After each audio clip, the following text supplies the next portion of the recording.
بسم اللہ الرحمن الرحیم۔ حضرت عبداللہ بن عمر رضی اللہ تعالی عنہ سے روایت ہے کہ رسول اللہ صلی اللہ علیہ وآلہ وسلم نے فرمایا، الذی تفوتہ صلاۃ العصر فکأنما وطر اہلہ ومالہ، جس کی نماز عصر چھوٹ گئی گویا اس کا مال اور گھر سب لٹ گیا۔ ایک اور احادیث میں نبی کریم صلی اللہ علیہ وآلہ وسلم نے فرمایا، جس نے عصر کی نماز چھوڑ دی اس کا نیک عمل ضائع ہو گیا۔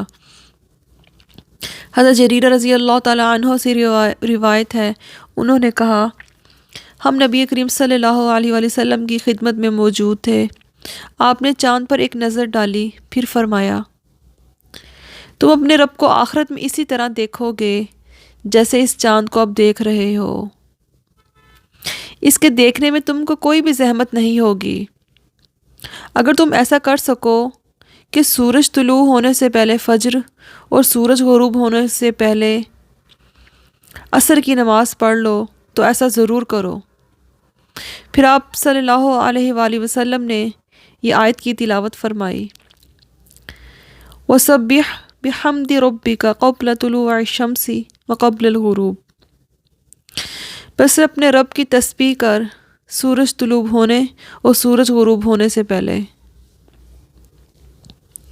ایک اور احادیث پاک ہے، حضرت ابو ہریرہ رضی اللہ تعالی عنہ سے روایت ہے، رسول اللہ صلی اللہ علیہ وآلہ وسلم نے فرمایا، رات اور دن میں فرشتوں کی ڈیوٹیاں بدلتی رہتی ہیں، اور فجر اور عصر کی نمازوں میں ڈیوٹی پر آنے والے اور رخصت پانے والوں فرشتوں اور رخصت پانے والوں کا اجتماع ہوتا ہے۔ پھر تمہارے پاس رہنے والے فرشتے جب اوپر چڑھتے ہیں تو اللہ تعالیٰ ان سے پوچھتا ہے کہ تم نے میرے بندوں کو کس حال میں چھوڑا؟ حالانکہ اللہ تعالیٰ تو اپنے بندوں کے متعلق بہت زیادہ اچھی طرح سے جانتا ہے۔ وہ جواب دیتے ہیں کہ ہم نے انہیں جب چھوڑا تو وہ فجر کی نماز پڑھ رہے تھے، اور جب ہم ان کے پاس گئے تب بھی وہ عصر کی نماز پڑھ رہے تھے۔ اگر آپ لوگ ایسی مزید اسلامی انفارمیشن لینا چاہتے ہیں تو میرے چینل کو سبسکرائب کریں اور